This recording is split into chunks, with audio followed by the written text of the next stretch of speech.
नमस्कार दोस्तों, कैसे आप सब। मेरा नाम सलमान है और इस वीडियो में हम देखने वाले हैं एमएस एक्सेस के जो महत्वपूर्ण क्वेश्चन होते हैं।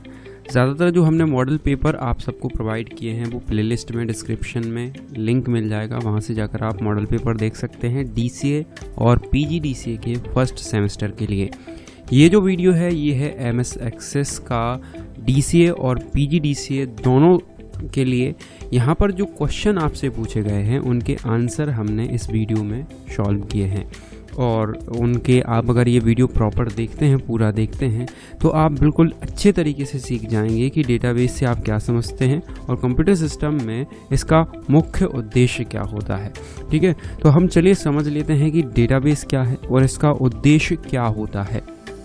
यहाँ पर आपके लिए जो पहला क्वेश्चन पूछा गया है, ये जो ज़्यादातर आपके एग्ज़ाम में भी पूछा जाता है, डेटाबेस से आप क्या समझते हैं, कंप्यूटर सिस्टम में इसका मुख्य उद्देश्य क्या है, बताइए। तो जो डेटाबेस होता है वो क्या है? डेटाबेस एक डेटा सिस्टम का संग्रह है जो कंप्यूटर सिस्टम में संग्रहित होता है, यानी सेव होता है। डेटाबेस अपने उपयोगकर्ताओं को अपने डेटा को तेज़ी से और आसानी से दर्ज करने, एक्सेस करने और विश्लेषण करने की अनुमति देता है। हम बहुत ही उपयोगी उपकरण हैं, यानी कि यह बहुत ही उपयोगी उपकरण है। तो डेटाबेस में हम क्या करते हैं, बहुत सारे डेटा को हम एक साथ रख सकते हैं। इसका एग्जाम्पल हम थोड़ी देर बाद देखेंगे। यहाँ पर ये जो DBMS है, यानी कि डेटाबेस मैनेजमेंट सिस्टम, तो उसका एक स्ट्रक्चर यहाँ पर बना हुआ है जिसे आप देख सकते हैं। और मतलब एक जितनी भी चीज़ें रहती हैं वो इंटरकनेक्टेड रहती हैं डेटाबेस में।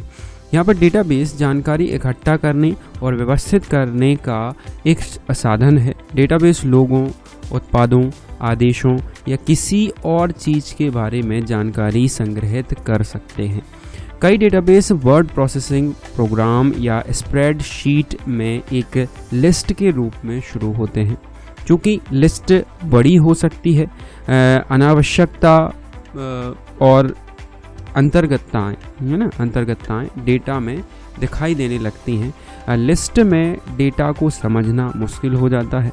कई बार ये समस्याएं प्रकट होने लगती हैं तो डेटाबेस प्रबंधन प्रणाली यानी कि DBMS जैसे एक्सेस के द्वारा बनाए गए डेटाबेस में डेटा स्थानांतरित करना एक अच्छा विचार है। यानी कि जब आप कोई डेटाबेस स्टोर करते हैं कहीं ना कहीं तो उसमें प्रॉब्लम्स आने लगती हैं जब आप ज़्यादा डेटा स्टोर करते हैं तो। लेकिन अगर आप DBMS यानी कि MS एक्सेस के अंतर्गत उस डेटा को मैनेजमेंट कर सकते हैं तो आपको प्रॉब्लम नहीं जाती है। सबसे बुनियादी स्तर पर डेटाबेस वह डेटा का एक संगठित संग्रह है। एक डेटाबेस प्रबंधन प्रणाली यानी कि DBMS जैसे माइक्रोसॉफ्ट एक्सेस, ओरेकल और XUL, है ना, क्या है, SQL सर्वर, SQL सर्वर जिसे अपन बोलते हैं, SQL सर्वर आपको ऐसे सॉफ्टवेयर टूल का प्रदान करता है जिन्हें आपको उस डेटा को लचीली तरीके से व्यवस्थित करने की आवश्यकता होती है। इसमें डेटाबेस से डेटा जोड़ने, संशोधित करने, हटाने की सुविधा मिल जाती है। अब आगे देखते हैं। डेटाबेस डेवलपमेंट के लिए MS एक्सेस एक महत्वपूर्ण और शक्तिशाली प्लेटफॉर्म है। MS एक्सेस माइक्रोसॉफ्ट कंपनी द्वारा तैयार किया गया एक डेटाबेस एप्लीकेशन सॉफ्टवेयर है जिसके माध्यम से किसी भी कंपनी, संस्था आदि के बारे में हम ज़्यादा से ज़्यादा सूचनाओं को इकट्ठा कर सकते हैं तथा बाद में कोई भी विशिष्ट जानकारी जो कि उस संस्था से संबंधित हो उसे हम प्राप्त कर सकते हैं। MS एक्सेस को हम कलेक्शन ऑफ डेटाबेस भी कहते हैं या कह सकते हैं। इसके अंतर्गत निम्न ऑब्जेक्ट्स आते हैं, यानी कि निम्न हम काम कर सकते हैं, जैसे कि एक टेबल बनाना, एक क्वेरी बनाना, फॉर्म बनाना और रिपोर्ट बनाना, मैक्रोस चलाना, मॉड्यूल्स बनाना।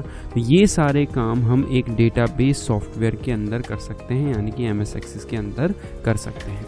तो ये जो डेटाबेस है क्या कहलाता है, आपको समझ में आ गया होगा कि चाहे वो छोटी सी संस्था हो, चाहे कोई बड़ी संस्था हो, ऑर्गेनाइजेशन हो, हर चीज़ को वो स्टोर करके रखती है। यानी कि हर छोटे छोटे डेटा को, बड़े से बड़े डेटा को जब वो स्टोर करके रखता है तो वो एक कंप्लीट डेटाबेस होता है।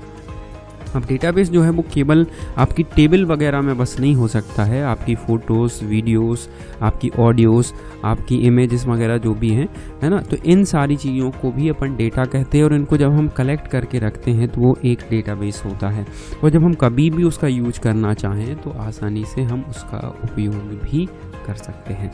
तो उम्मीद करता हूँ कि ये जो डेटाबेस है आपके लिए समझ में आ गया होगा। समझ में आया है तो वीडियो को लाइक कर दीजिएगा, अच्छा सा कमेंट ज़रूर करिएगा, और इसी तरीके के और भी वीडियोस देखने के लिए हमारी प्लेलिस्ट ज़रूर चेक करिएगा, ताकि आपके MS एक्सेस के वीडियोस भी क्लियर हो जाएं। और अधिक जानकारी के लिए आप हमारी वेबसाइट computeronlinenotes.com पर जा सकते हैं, और वहाँ पर आपको बहुत सारी जो PDF हैं वो उपलब्ध कराई गई हैं आपके सब्जेक्ट से रिलेटेड, तो उनको डाउनलोड कर सकते हैं आप, आर्टिकल्स को भी पढ़ सकते हैं, कंप्यूटर के बारे में बहुत सारी जानकारी ले सकते हैं।